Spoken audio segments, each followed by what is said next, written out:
Hola, schön euch in diesem Video dabei zu haben. Wir waren die letzten Tage sehr viel unterwegs, sind einmal quer durch Süddeutschland gefahren und befinden uns jetzt im südlichsten Allgäu in Bayern und es ist wunderschön. Und wir freuen uns auch, denn die nächsten Tage bleiben wir mal ein bisschen mehr stationär und wir dürfen hier ein bisschen tiefer eintauchen in das, was die Gegend hier so ausmacht, wovon die Leute hier leben. Und ja, ich würde sagen, der Start gelingt uns schon mal hier an diesem Bach inmitten der Berge. Es ist wunderschön, auch wenn das Wetter nicht mitspielt, aber wir machen ja immer das Beste draus.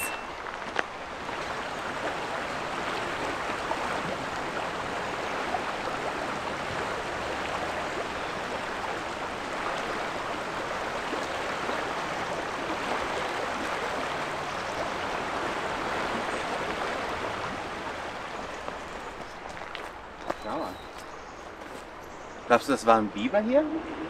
Ja, oder jemand hat mit der Axt geübt. Ich glaube, das war ein Biber. Cool. Du fühlst dich hier wie in Kanada. Ja, stimmt.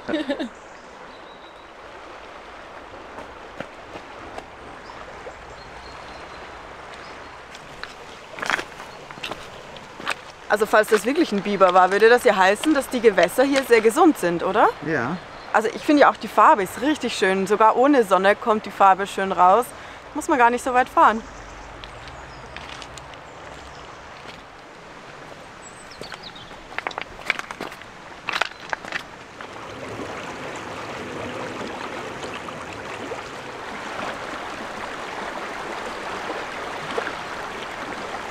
Wir sind ja nun seit ein paar Wochen wieder zurück hier in Europa und wir merken, wie gut es uns tut, hier wieder in dieser Komfortzone zu sein und diesem Altbekannten wiederzusehen, nicht wahr? Ja, schon. Und es ist ja auch lustig, wir waren das erste Mal hier in dieser Region, kurz nachdem wir den Van, also eigentlich war der Van gar noch nicht fertig ausgebaut. Wir hatten gerade vor der Abfahrt noch mit André die Heizung eingebaut und haben dann so eine kleine Tour hier durch Bayern gemacht. Es war richtig schön und irgendwie, auch wenn wir ja nicht von hier sind, habe ich schon das Gefühl, dass auch so ein bisschen Heimatgefühle aufkommen. Ja, auf jetzt jeden Fall. Vielleicht nicht unbedingt jetzt bezüglich zu Bayern, aber so zu Europa, zu dieser Ecke Europas. Da, ja, es ist so ein Wohlfühlort für uns.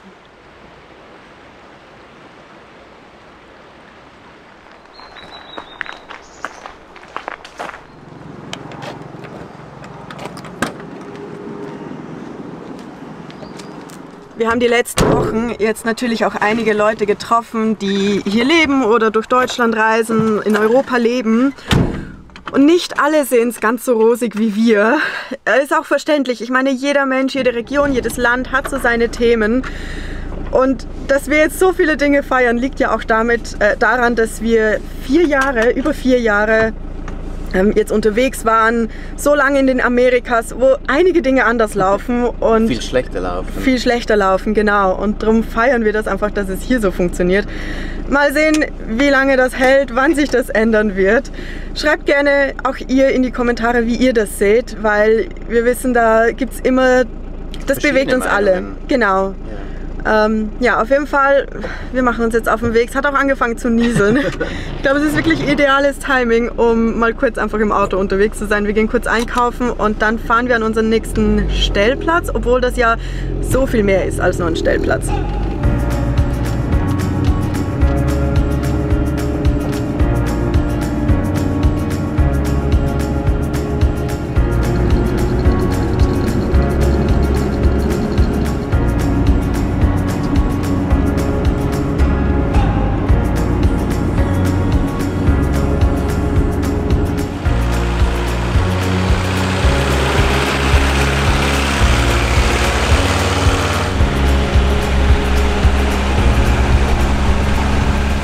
Aber auch Lamas.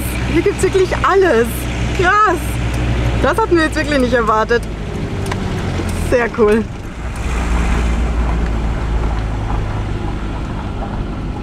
Ich glaube, hier sind wir langsam, oder? Ja, sieht so aus. Wir müssen nur einen Platz finden.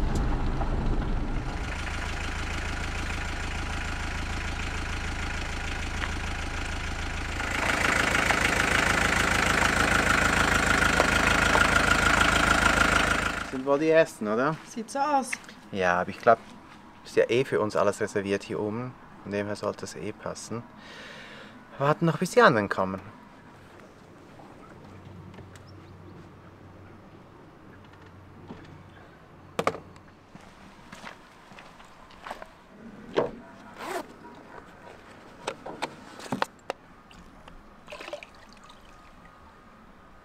Das hat ja richtig gut getan und ich fühle mich jetzt auch richtig frisch, um unsere Freunde dann willkommen zu heißen, wenn sie auch ankommen.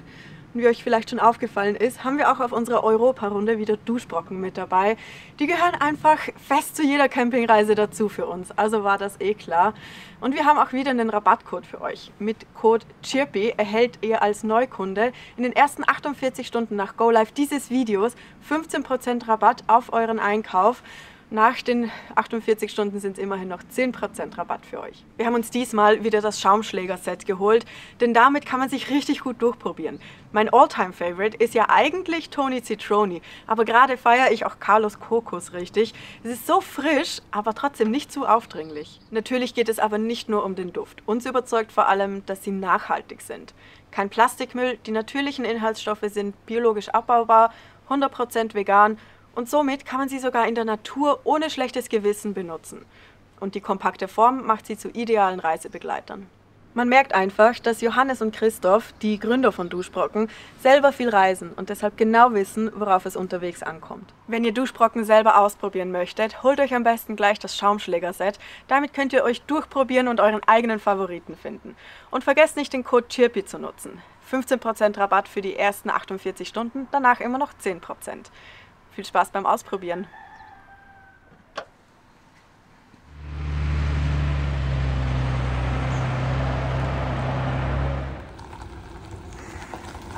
Hallo! Wo geht denn wir hin? Wisst ihr das?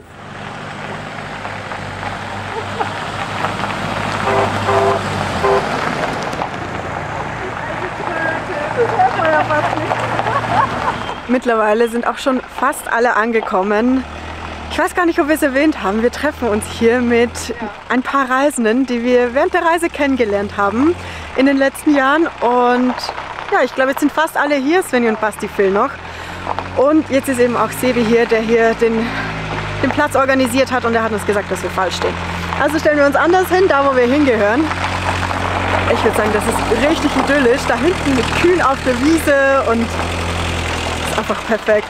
Das wird richtig gut. Ja, ist ein Upgrade. Also noch relativ spontan ist das drauflegt.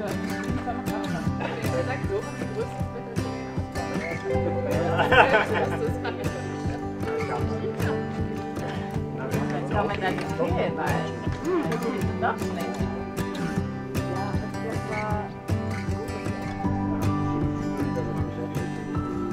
Schon mehr Platz und so, das ist schon okay. Man denkt, die haben wir immer alle abgekühlt. Genau, die Da habe ich müssen wir uns noch ein Bild von auch noch abmachen. Ja, dann gönnen wir uns ein helles hier. Salut, amigos! Salut! Die Handstelle schaut Das ist wirklich gutes Bier. Ah.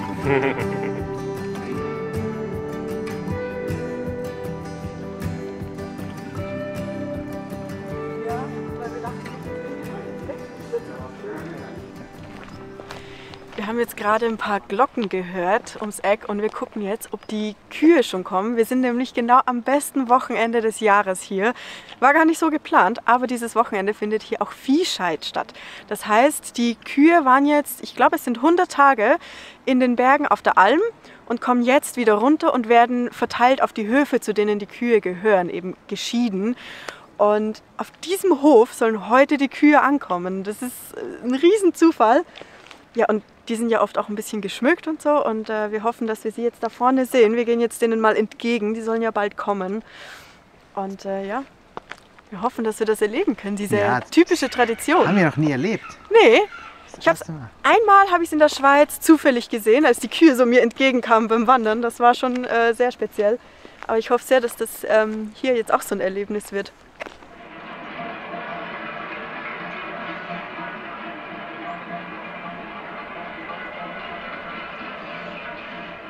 Guck, die ersten kommen, die Hannes. Aha, die sind jetzt 100 Tage fort gewesen.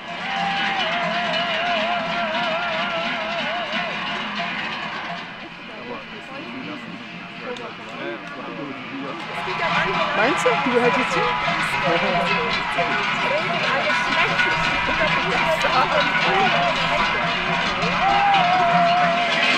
Da kommen sie schon und alle haben diese riesigen Glocken. Das ist ein Lärm. Das ist richtig cool, das so zu sehen. Das sind jetzt nicht ganz alle Kühe, die zu diesem Hof gehören, weil die sind auf verschiedene Almen verteilt. Aber ja, die heute kommen von dieser einen Viehscheid, die kommen heute. Ich finde es auch schön, wie die Jungs und Mädels, die die Kühe führen, die haben ja diese traditionelle Kleidung. Das macht ja auch nochmal ein cooles Bild.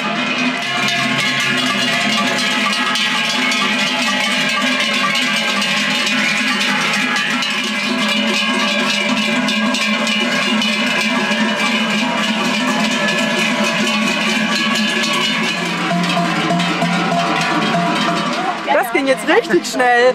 Die waren einfach schnell durch und das war's schon. Also ich freue mich schon richtig. Wir gehen morgen nämlich uns direkt eine Viehscheid ansehen und da erleben wir das nochmal mehr aus der Nähe. Aber ich habe das Gefühl, alle haben so ein riesen Grinsen jetzt auf dem Gesicht.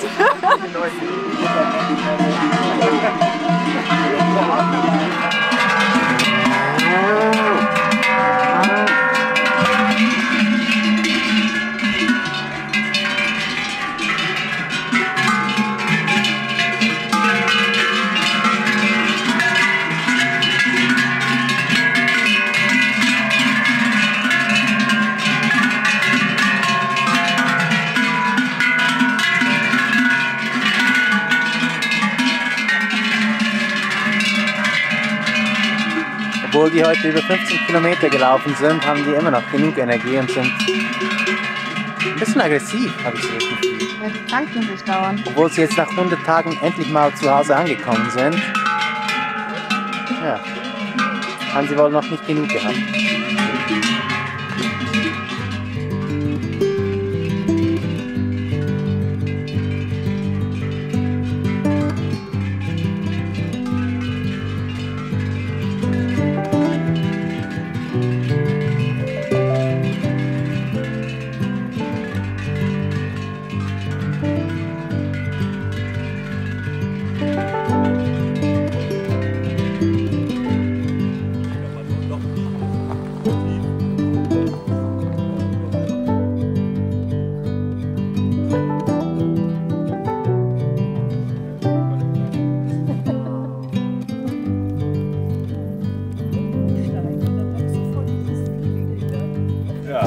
Aber auch deine Lippe ist ja die ganzen Rolle, die Einschläge, die war auch nett.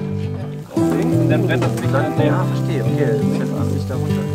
Das ist ja gut, wenn Dann man aber hier so die Wärme, dann kommt so die Wärme, dass das Ding auch nicht abbrennt. Ja, ja. Schmeckt es denn?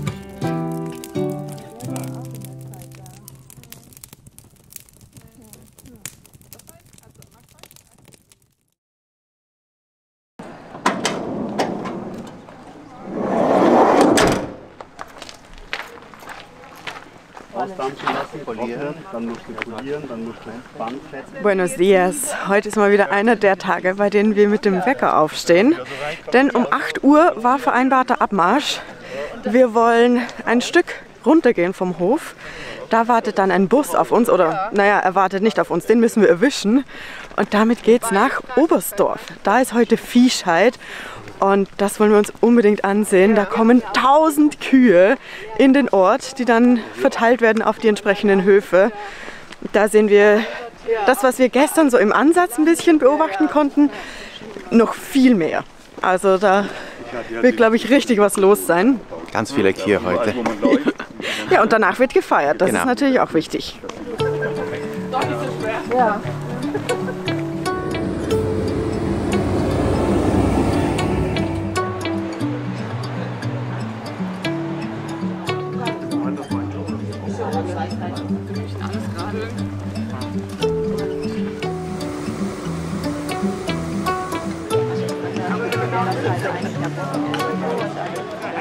Man hört schon die Glocken und wir dachten, jetzt kommen die Kühe, aber das sind zwar Esel. Oh, sind die süß. Aber ja, wegen 2 Eseln. Doch, aber man hört auch die Kuhglocken.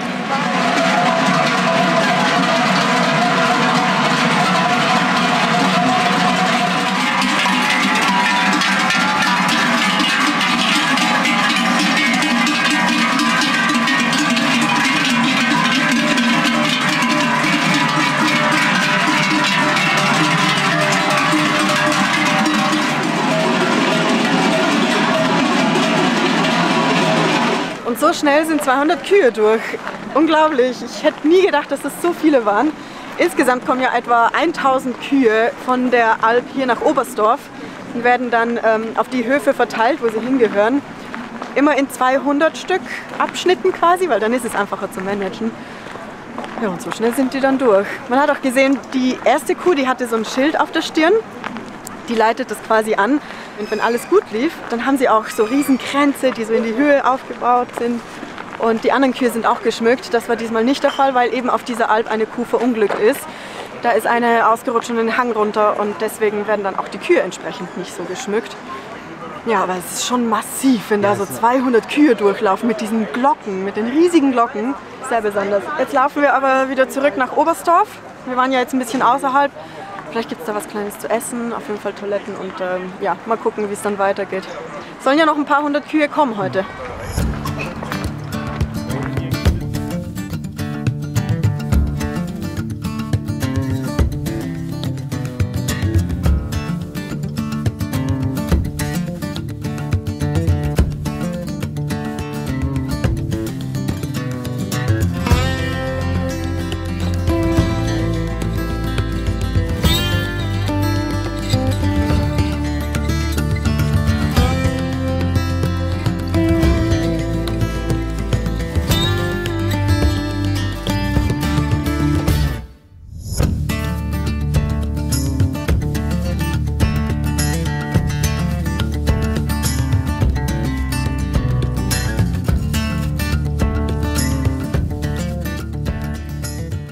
Wir sind wieder zurück Richtung Oberstdorf gelaufen und hier findet das ganze Fest statt. Festzelte, Bier und hier werden auch die Kühe quasi zusammen, also das Vieh zusammengetragen und dann entsprechend auch verteilt. So viele Leute hier sind, also ich kannte das davor gar nicht, also keine Ahnung, wie es bei euch aussieht. Schreibt es doch unten gerne in die Kommentare, wer von euch das schon mal gesehen hat. Also es ist schon ein Riesenfest, nicht?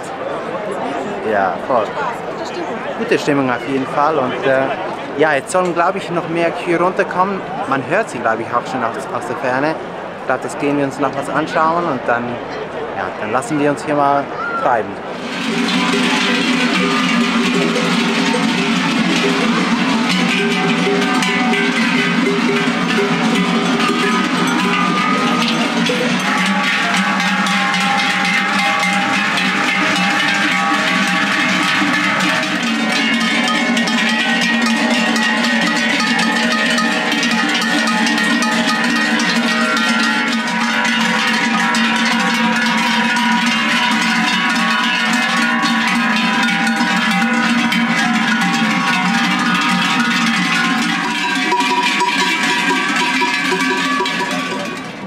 Nicht mit meiner Apfelschorle. Wirklich faszinierend. Noch nie mitgemacht. Toll, oder? Wahnsinnig laut. Ja. Also ich bin echt irgendwie sehr überrascht, wie es alles abgelaufen ist. Aber cool. Haben wir schön ausgesucht. Voll bewusst. Ja. Also nicht wir. Wir sind einfach als... Ja. Wir waren zufällig hier und uns Genau. haben gesagt, geht mal hierher. Genau, ja. Ja, man muss ja auch sagen, also wir sind da einfach reingestolpert. Aber Zweite Aufnahme bitte. Sven, versaust es wieder. Nee, ich wollte mich eigentlich, also für uns beide, jetzt bei Sebi und Michi auch bedanken, weil sie das alles organisiert haben. Nehmen sowas rein. Sie haben hier die Kontakte, Sie wohnen ja auch hier in der Gegend, aber trotzdem haben Sie den Aufwand auf sich genommen, den Hof zu finden, das Programm hier für uns zusammenzustellen, weil die Viehschau, das ist ja eigentlich nur wegen uns. Das haben Sie auch für uns gemacht. Nee, einfach wirklich großes Dankeschön. Es ist richtig cool, einfach die Leute zu treffen, aber dass wir noch so ein Programm haben. Ja, weil viele von ihnen haben wir ja schon seit Ewigkeiten nicht mehr gesehen. Ja, also teilweise 3 Jahre her. Ja, schon sehr ein schönes Wochenende in jeder Hinsicht.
Was ist das wieder für ein friedlicher Morgen? Es ist richtig schön. Da gleich daneben fließt ein Bach oder ein kleiner Fluss durch. Das Plätschern hört man gleich am Morgen. Rundherum die Blumen. Wir sind immer noch so begeistert vom Allgäu. Es ist wunderschön hier, auch wenn wir jetzt auf einem anderen Platz sind. Auch die letzten Tage waren ja sehr, sehr interessant, auch mit dem Viehscheid. Und am Sonntag hatte auch Roberta Geburtstag, den haben wir auch in der Gruppe schön gefeiert. Ja, und Michi hatte natürlich auch Geburtstag, wir wussten es erst nicht, aber da hatten wir gleich 2 Gründe zu feiern. Ja, und heute machen wir uns nochmal einen schönen Tag hier in der Region. Ich bin schon gespannt, wie das wird.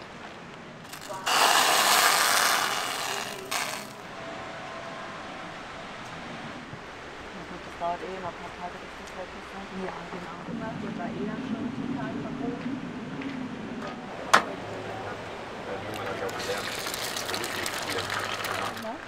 Seid ihr, oder? Ich will jetzt Also Skifahren, ja, Skitouren. Unhandliche Töpfe kaufen. Ja. Das hatte ich mit meinen Brüdern, haben wir das Papa zum 70. geschenkt. Das hat eigentlich ganz geil funktioniert.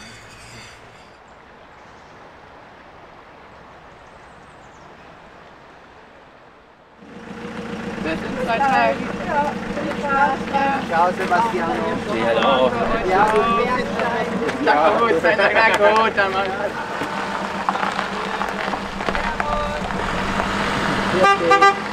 Svenny und Basti sind abgefahren und wir anderen, die noch übrig sind, machen einen Ausflug. Wir haben spontan beschlossen, hier auf so eine Alp oder eine Berghütte hochzulaufen.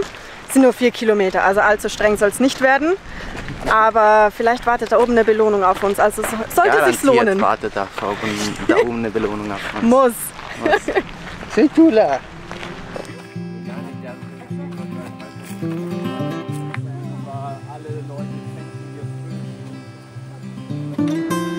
Nee, das Ding ist, dass die Fische sich ja eigentlich schon gar nicht mehr selber.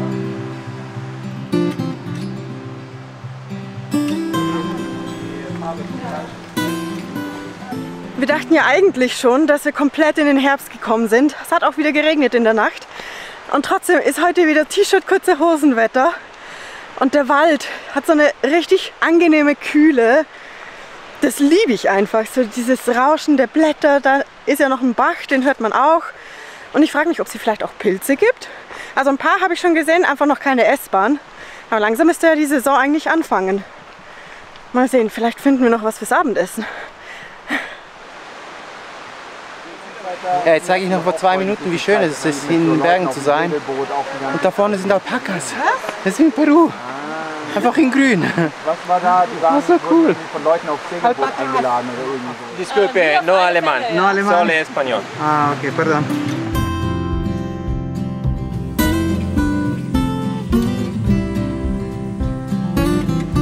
Ich habe meine Bärenglocke nicht dabei.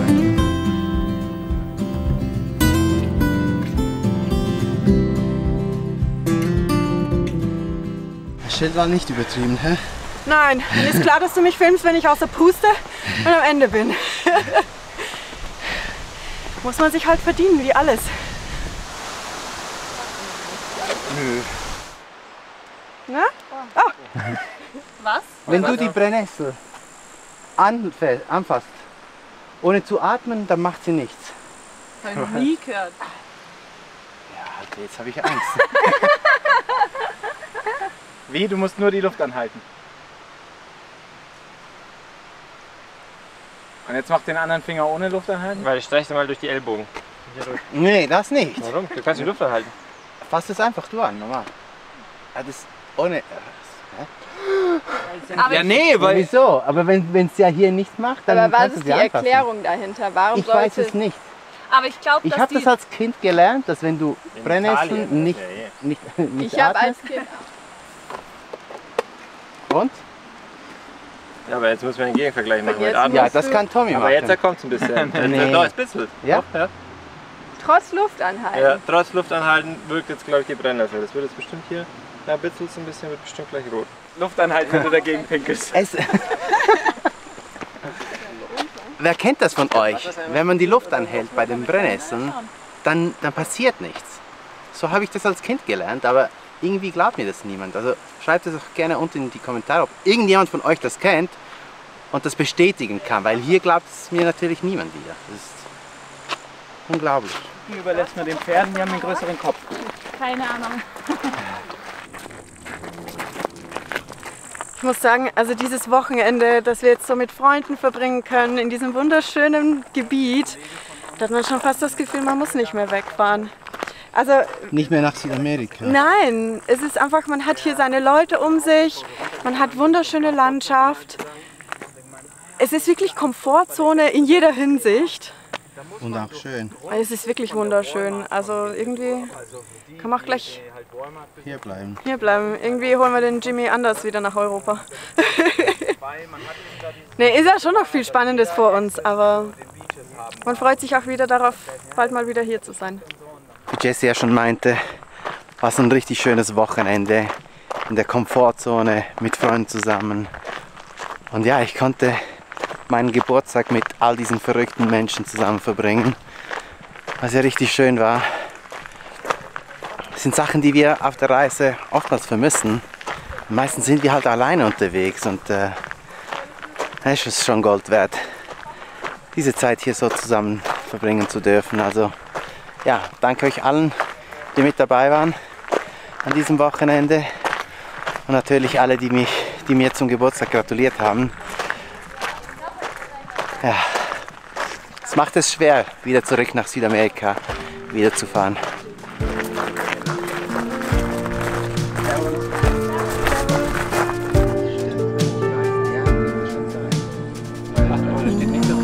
I've got this feeling deep within my mind. All the crazy circumstances we just leave behind. Ooh, leaving early, following the sun. You keep saying life begins here, down the 101.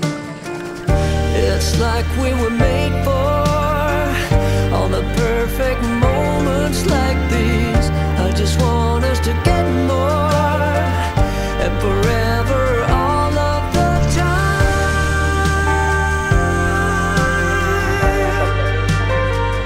You'll be mine.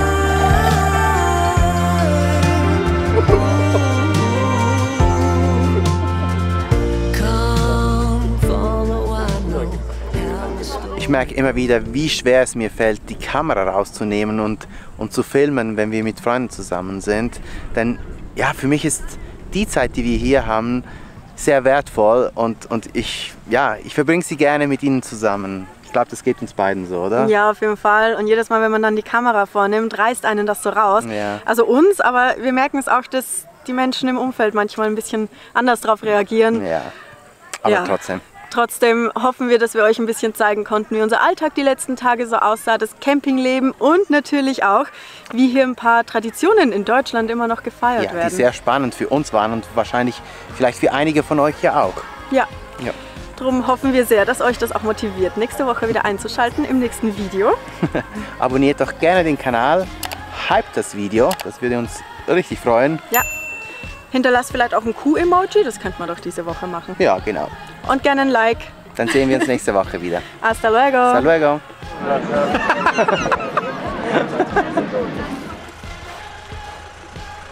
Ich zeige euch an, dass auch Campen ist hier verboten, Freunde. Anzeige ist raus. Ja, das wird einen Nachspiel haben. Ich bin da gegangen und ich verklage euch.